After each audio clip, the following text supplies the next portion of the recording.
नमस्कार, जनता टीवी देख रहे हैं आप। आपके साथ मैं हूं अंजलि भंडारी और बात करेंगे देवभूमि उत्तराखंड की। सबसे पहले नजर डालते हैं 2 मिनट में 10 बड़ी खबरों की और फटाफट अंदाज में। सीएम धामी ने सिलक्यारा टनल हादसे में ली जानकारी, अधिकारियों को हाई अलर्ट पर रहने के दिए निर्देश, हर संभव मदद का जता आश्वासन। सिलक्यारा टनल हादसे पर राजनीति, कांग्रेस ने सरकार पर उठाए सवाल, कहा रेस्क्यू में क्यों हो रही देरी। उत्तरकाशी टनल हादसे का 5वां दिन, सुरंग में फंसे श्रमिका महादेव की हुई बातचीत, कहा मैं और सभी साथी सुरक्षित। हल्द्वानी में कुमाऊं कमिश्नर ने सड़क चौड़ीकरण किया निरीक्षण, 58 करोड़ की लागत से बन रही लंबी सड़क, अधिकारियों को दिए समय से काम करने के दिशा निर्देश। उधम सिंह नगर में पुलिस को मिली सफलता, 2 शातिर चोरों को किया गिरफ्तार, बंद पड़ी फैक्ट्री में की थी लाखों की चोरी। हाजीपुर में सड़कों का हाल बेहाल, जगह जगह लगा हुआ कूड़े का अंबार, मामले में अधिकारी नहीं ले रहे संज्ञान। देहरादून में इलाज के दौरान युवक की मौत का मचा हंगामा, राष्ट्रवादी रीजनल पार्टी ने अस्पताल के बाहर दिया धरना, संस्थापक शिफ्ट साध सेमवाल ने कहा अस्पताल प्रशासन मरीजों के प्रति संवेदनहीन है। आंदोलनकारियों के आरक्षण के लिए जल्द बुलाया जाएगा विधानसभा का विशेष सत्र का महेंद्र भट्ट ने किया स्वागत, आजाद यूसीसी पर भी बोले बीजेपी प्रदेश अध्यक्ष, कहा राज्य में जल्द लागू होगा यूसीसी। राष्ट्रीय प्रेस दिवस के अवसर पर सीएम धामी ने दी बधाई, सोशल मीडिया पर किया पोस्ट, पत्रकारों का किया अभिनंदन। देहरादून में बाल संरक्षण आयोग ने आज की प्रेस कॉन्फ्रेंस, मासूमों पर हो रहे शोषण पर लगेगी रोक, स्कूलों में सफाई पर किए गए पुख्ता इंतजाम।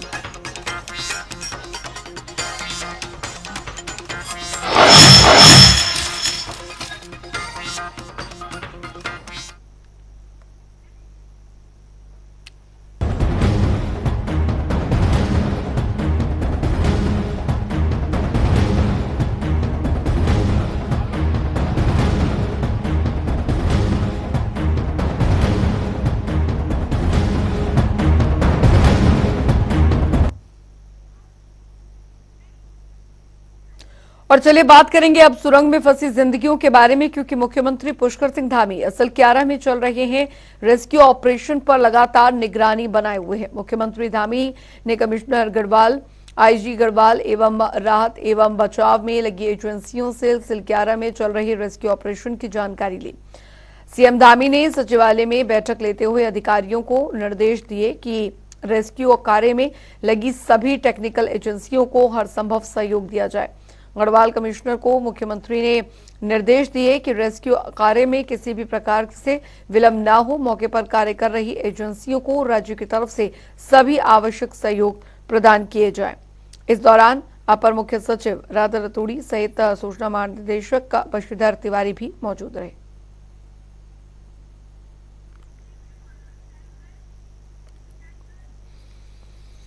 उधर उत्तराखंड के उत्तरकाशी टनल हादसे के मामले पर मुख्यमंत्री पुष्कर सिंह धामी अधिकारियों से पल पल की अपडेट ले रहे हैं।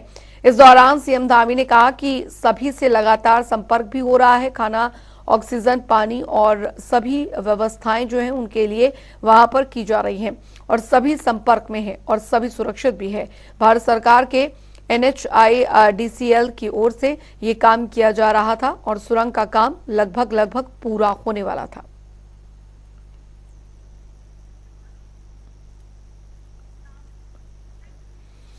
तो उत्तरकाशी के सिलक्यारा में हुए हादसे पर कांग्रेस प्रदेश कमेटी के सवाल खड़े किए हैं, जिसको लेकर अब पूर्व कैबिनेट मंत्री और कांग्रेस के वरिष्ठ नेता मंत्री प्रसाद नथानी ने दरअसल प्रेस वार्ता की।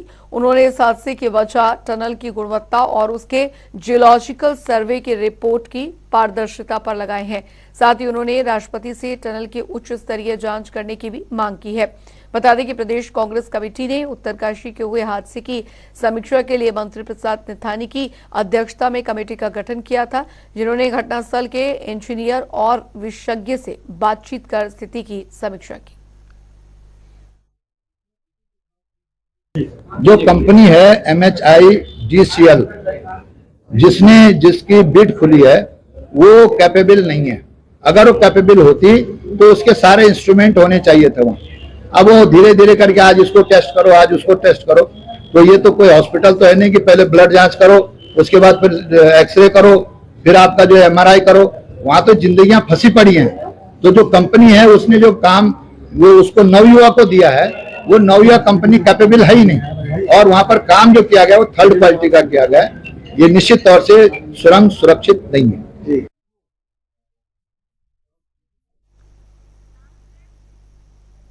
उधर देहरादून में मुख्यमंत्री पुष्कर सिंह धामी ने सचिवालय में मिलेट बेकरी आउटलेट का उद्घाटन किया। राज्य के स्थानीय उत्पादों को बढ़ावा देने के लिए दरअसल राज्य सरकार लगातार प्रयास भी कर रही है। इस अवसर पर ग्राम विकास मंत्री गणेश जोशी ने कहा कि आज मुख्यमंत्री पुष्कर सिंह धामी के बेकरी का शुभारंभ किए जाने से इसका सकारात्मक संदेश प्रदेश भर के स्वयं सहायता समूहों की महिलाओं तक पहुंचेगा, जिससे वे भी कई तरह की आजीविकाओं के माध्यम को अपनाकर अपनी आय वृद्धि हेतु प्रेरित हो सकेंगी।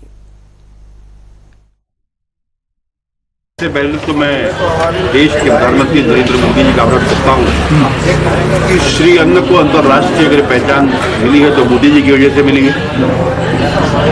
जो यूएनओ के अंदर उन्होंने इसका प्रस्ताव पेश किया था तो 72 देशों ने इसका समर्थन किया था और मार्च में पूसा में इसका शुभारंभ मोदी जी के द्वारा हुआ और 13 मई को श्री अन्न महोत्सव का उद्घाटन माननीय मुख्यमंत्री जी ने देहरादून में किया था। और हमारा श्री अन्न की क्वालिटी इतनी बेहतर है कि मिलेट्स इंस्टीट्यूट हैदराबाद में जब उसकी टेस्टिंग की तो हमारा उत्तराखंड का मिलेट्स बहुत बेहतर पाया गया। और आज मिलेट्स की एक बेकरी का शुभारंभ कदमों द्वारा यहाँ पर किया जा रहा है। उधर उत्तराखंड बाल संरक्षण आयोग के अध्यक्ष गीता खन्ना ने प्रेस कॉन्फ्रेंस का आयोजन किया। आपको बता दें कि उत्तराखंड में बाल आयोग के लिए किए जा रहे कार्यों और अपने अब तक कार्यों का लेखा जोखा के बारे में बताया। इस दौरान गीता खन्ना ने कहा कि बाल संरक्षण आयोग उत्तराखंड में नशे और साइबर क्राइम को लेकर काम कर रहा है। आपको बता दें कि बच्चों पर होने वाले शोषण को रोकने के लिए स्कूलों में निरीक्षण अभियान चलाए गए, जहां पर साफ सफाई की व्यवस्था और टॉयलेट की व्यवस्था देखी गई है। जहां व्यवस्था नहीं थी वहां पर कार्रवाई भी की गई।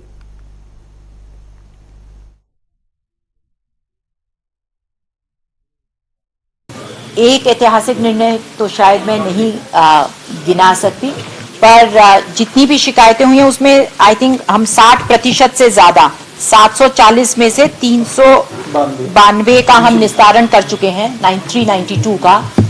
और एक अच्छा आंकड़ा है, जो बची हुई हैं जो निस्तारण नहीं हो पाता समय से, वो आख्याएं हमें क्योंकि विभाग से ही कार्रवाई करवानी होती है। कार्रवाई हमारे विभाग से नहीं होती है, कार्रवाई लाइन डिपार्टमेंट करता है। तो वहां पर कुछ कोर्ट में चले जाते हैं, कहीं पर एक आख्या आई और उसके सापेक्ष में फिर हमें दूसरी बार कुछ और पूछना पड़ता है। पुलिस से लिया तो फिर शिक्षा विभाग के साथ चाहिए या समाज कल्याण की भागीदारी सुनिश्चित करनी है तो वो बच जाती है। उधर आपको बता दें कि जंगल सफारी के शौकीनों के लिए अच्छी खबर है। हरिद्वार में राजाजी टाइगर रिजर्व के गेट सैलानियों के लिए खोल दिए गए। अब पार्क की शीला, रानीपुर, मोतीचूर और मोहंद रेंज में दरअसल सैलानी जंगल सफारी का लुत्फ उठा सकेंगे। पार्क के मोतीचूर रेंज में वाइल्ड लाइफ वार्डन प्रशांत हिंदवान ने रिबन काटकर इस सीजन की जंगल सफारी का उद्घाटन किया। वार्डन प्रशांत हिंदवान ने बताया कि राजाजी टाइगर रिजर्व का ये क्षेत्र बाघों की सैरगाह के रूप में जाना जा रहा है। यहाँ पर कॉर्बेट टाइगर रिजर्व से 3 बाघों को लाया गया है। जल्द ही 2 अन्य बाघ भी यहाँ पर ट्रांसलोकेट किए जाएंगे। आपको बता दें कि मानसून सीजन में हर साल 15 जून से 14 नवंबर तक जंगल सफारी को बंद रखा जाता है और आज से सफारी को सैलानियों के लिए फिर से खोल दिया गया है। तो आज जैसे 15 नवंबर है तो हमारे राजाजी पार्क के जितने भी पर्यटन गेट हैं वो सब ओपन हो चुके हैं। और जैसा कि आपने देखा पूरे वैदिक मंत्रोच्चार के साथ आज हमने मोतीचूर पर्यटन जोन का शुभारंभ किया है। और हमारी ये उम्मीद रहती है कि पर्यटकों को ज़्यादा से ज़्यादा प्राकृतिक चीज़ों को देखने का लाभ मिले। और यहाँ पर जो ट्रांसलोकेटेड टाइगर हैं उसके कारण भी जो है यहाँ पर पर्यटन क्षेत्र को बढ़ावा मिलने की पूरी संभावना है। टाइगर के साथ साथ हाथियों का, लेपर्ड का, कई सारी बर्ड्स प्रजातियाँ हैं, उन सब की भी प्रेजेंस यहाँ पर पर्यटकों को लगातार देखने को मिलती है। और इस बार भी उम्मीद है कि पर्यटक यहाँ से कुछ ना कुछ अच्छा लेके जाएंगे। उधर हल्द्वानी के रामपुर रोड पर दरअसल कमिश्नर दीपक रावत ने सड़क चौड़ीकरण कार्य का निरीक्षण किया। बता दें कि सड़क चौड़ीकरण कार्य में 21 किलोमीटर लंबी सड़क 58 करोड़ की लागत से बनाई जानी है। इस काम को कार्यदायी संस्था ब्रिडकुल को दिसंबर आखिरी सप्ताह तक बनाए जाने के निर्देश दिए गए हैं।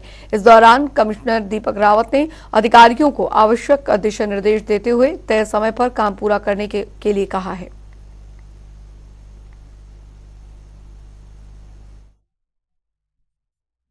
देखिए, ये जो रोड है टोटल 21 किलोमीटर्स में 58 करोड़ की लागत से बन रही है। इसमें वाइडनिंग का काम मेनली इसमें होना था और उसके अलावा वाइडनिंग के बाद वाला हिस्सा होता है उसमें शोल्डर्स को ड्रेस करना था। तो शोल्डर्स को जो ड्रेस करने वाला काम है और अन्य जो काम है बेल बाबा तक हो चुके हैं। बेल बाबा से ऊपर इसमें जो काम हो रहे हैं उसकी प्रोग्रेस धीरे चल रही है और आप जानते हैं क्योंकि शहर के बीचों बीच आबादी के बीचों बीच ये है तो इस तरह से सड़कों को दिखना नहीं चाहिए। तो उसके लिए मैंने आपका एक डेली फॉर्मेट बना दिया जिसमें ये हर दिन का काम मुझे शाम तक बताएंगे कि पर डे इन किलोमीटर्स क्या लेंथ कवर हुई है उसको दिखवाया जाएगा। साथ ही मैंने ये भी कहा है कि जो सिटी वाला एरिया उसको पहले टेकअप कर लें क्योंकि वो ज़्यादा यूज़ में है। ज़्यादा यूज़ में इन द सेंस कि पैदल लोग भी हैं, खरीदारी के लिए भी आते हैं, आना जाना भी रहता है, रिहायशी इलाके भी हैं, उनको पहले टेकअप करने के लिए कहा गया है। और दिसंबर तक आप लोगों ने खुद ही बताया है कि आपकी डेडलाइन दिसंबर तक है। कुछ काम अगर ज़्यादा ठंड होने से रुकते हैं, विशेषकर जो बिटुमेन के काम हैं, उसमें कुछ छूट दी जा सकती है।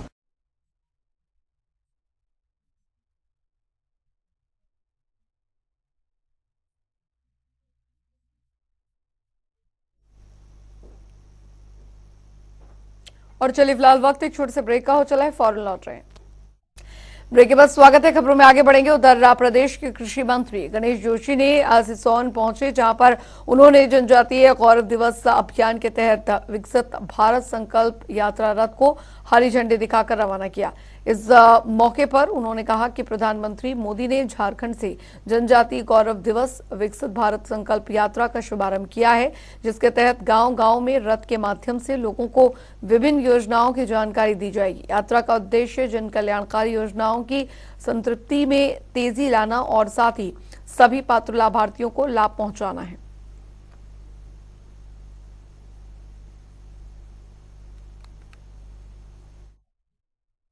विकसित भारत संकल्प यात्रा जिसकी शुरुआत झारखंड में कुंती गांव से प्रधानमंत्री जी ने की, ऐसे 200 कार्यक्रम पूरे देश में हो रहे हैं। हमारे प्रदेश में भी 2 कार्यक्रम, एक राजधानी देहरादून में महामहिम राज्यपाल जी के द्वारा उसका शुभारंभ किया गया और सितारगंज के सुन्ना गांव में इसका शुभारंभ मेरे द्वारा किया गया। क्योंकि प्रधानमंत्री मोदी जी ने जब से सत्ता संभाली है, समाज के हर वर्ग की जनता, जैसा उन्होंने कहा है, यहाँ की मातृशक्ति की, यहाँ के युवाओं की, यहाँ के किसान की, यहाँ के नौजवानों की अगर चिंता करते हैं तो देश के प्रधानमंत्री नरेंद्र मोदी जी करते हैं। चलिए उत्तराखंड की खबरों में अभी के लिए फिलहाल इतना ही, वक्त छोटे से ब्रेक का।